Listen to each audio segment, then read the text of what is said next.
Hey, and welcome back to Mr. and Mrs. Ace of Traits. Thank you so much for subscribing to our channel and liking our videos.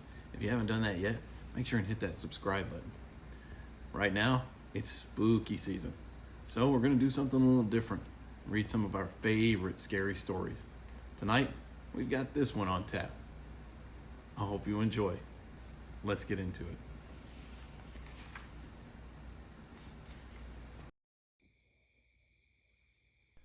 This story's called High Beams.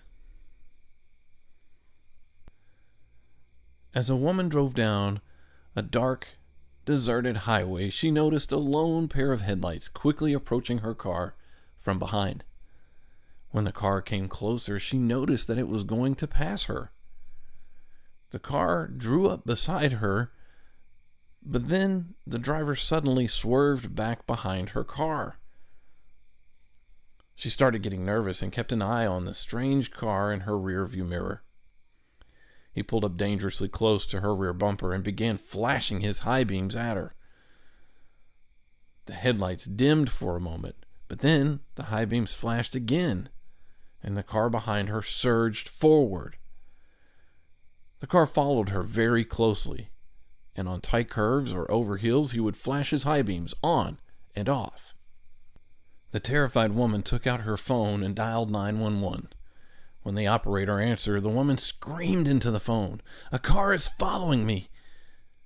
He keeps tailgating and flashing his lights at me."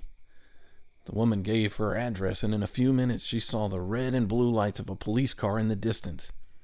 She breathed a sigh of relief as she pulled into her driveway, but suddenly the strange car pulled into the driveway behind her and began flashing his lights on and off like a maniac.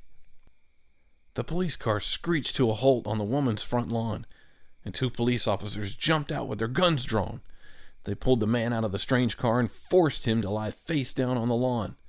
Then they handcuffed him as he screamed, "There's someone in her car! There's someone in her car!" The two policemen suddenly pointed their guns in the woman's direction and fired. The woman screamed, but when she turned around, she saw the bloody corpse of a murderer fall out of her back seat. There was a large butcher knife still in his cold, dead hand. The police searched her back seat and found duct tape, a blindfold, and a pair of handcuffs lying there. The woman realized that the man in the strange car had been trying to save her. When the police released him, he explained that as he pulled up behind her car and his headlights lit up her back seat, he had seen a man with a butcher knife raising up behind her. Just as the madman was about to stab her, he flashed his high beams, and the figure crouched back down. I flashed my high beams every time I saw him raise that knife.